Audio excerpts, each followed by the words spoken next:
देख रहे हैं आज तक, आपके साथ मैं हूं नवजोत रंधावा और अब बात करेंगे सजदा पॉलिटिक्स की। जी हां, उत्तर प्रदेश के सियासी मैदान में ताल ठोकने वाले ओवैसी की सजदे पर अब सियासत गर्मा गई है।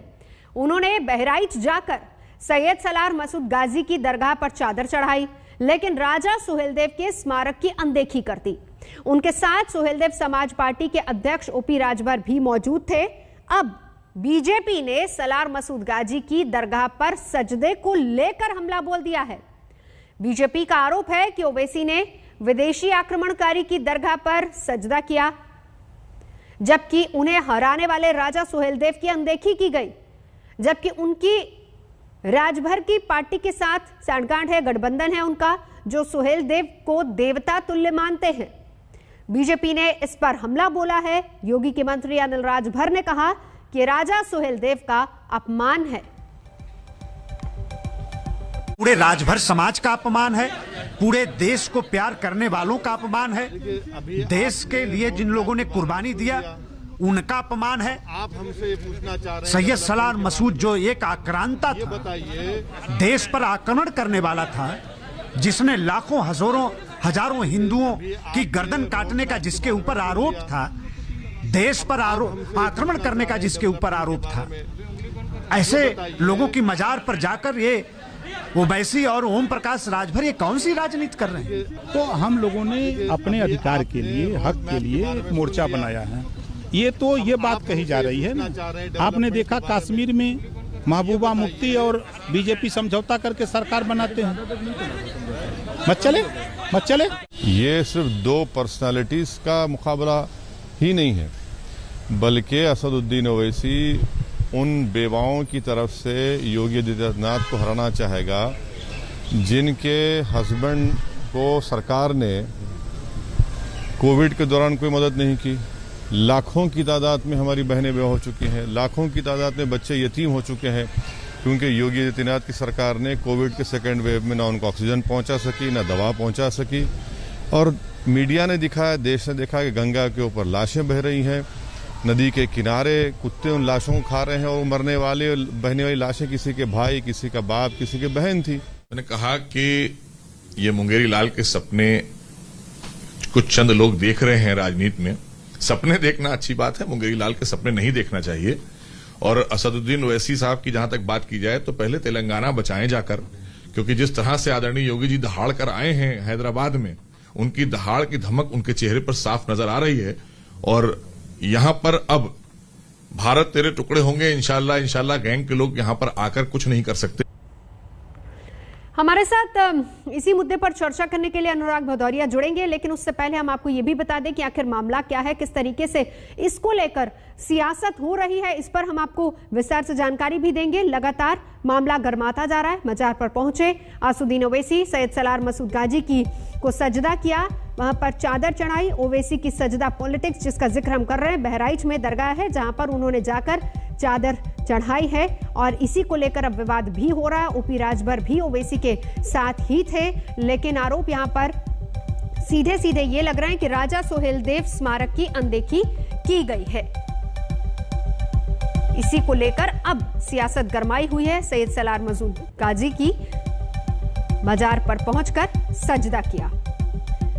तो दोनों का गठबंधन भी है, दोनों साथ साथ चलेंगे, लेकिन ये ओपी राजभर को कितनी हजम होगी बात, इसके बारे में उन्होंने अपनी बात जरूर यहां पर रखी है कि वो दौर और था और ये दौर और है। बहराइच में है मजार जहां पर जाकर चादर चढ़ाई, लेकिन भूल गए राजा सुहेलदेव स्मारक को और उसकी अनदेखी की।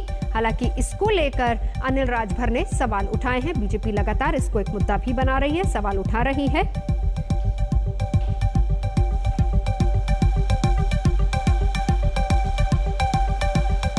और ये विवाद आखिर हुआ क्यों, ये भी हम आपको बता दें। गरमाया मुद्दा जब मजार पर गए। महमूद गजनवी ने 17 बार भारत पर हमला किया था। 1034 में सुहेलदेव ने मसूद गाजी को युद्ध में मार दिया था, और गजनवी का भांजा था सैयद सलार मसूद गाजी। और इसीलिए लगातार अब सवाल उठ रहे हैं कि हिंदुस्तान के दुश्मन की मजार पर जाकर चादर चढ़ाई और देश को बचाने वाले को भूल गए। इसी को लेकर अब लगातार हंगामा भी हो रहा है, आक्रोश है। अनिल राजभर ने सीधे तौर पर आरोप ये लगाया है कि ये गलत है, मजार पर जाकर देश का अपमान किया है और पहले समय कुछ और था, आज लोकतंत्र है, आज का वक्त कुछ और है। ये भी ओम प्रकाश राजभर ने जवाब में ये बात रखी। हालांकि दोनों साथी थे, लेकिन गठबंधन भी है। अब यहां पर ये कि मजबूरियां गठबंधन की, और अगर ऐसा होता है तो फिर जाहिर सी बात है कि ये निशाने पर आएंगे। और इसीलिए अनिल राजभर ने ये बात कही कि मजार पर जाकर देश का अपमान हुआ है।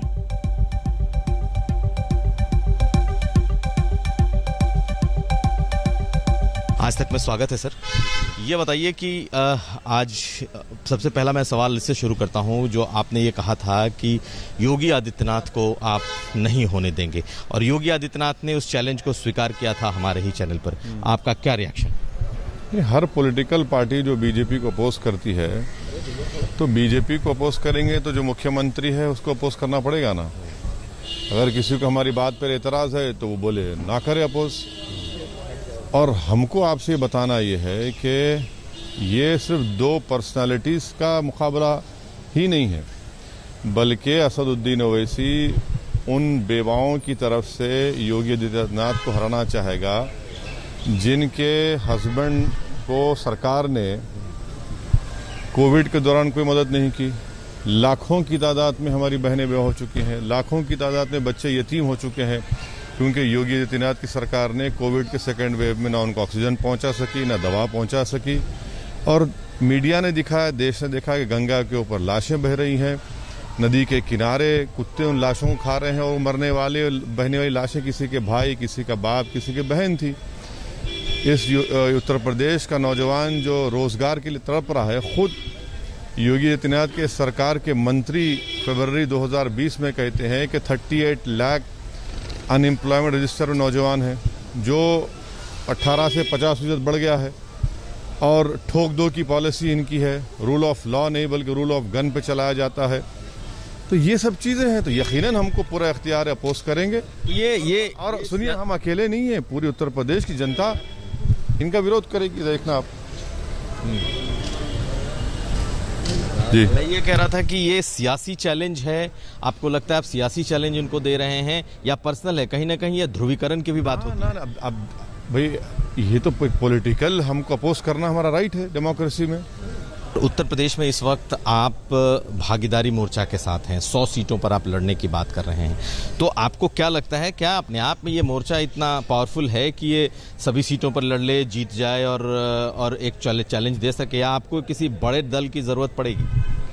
देखिए, हम जनाब ओम प्रकाश राजभर साहब का भागीदारी संकल्प मोर्चा के हिस्सा हैं, और इसमें जो वंचित समाज के कई समाज हैं जिनको ओम प्रकाश राजभर साहब ने उनको जमा किया है, और भी दूसरे पॉलिटिकल पार्टीज़ हैं, हम भी उसका हिस्सा हैं।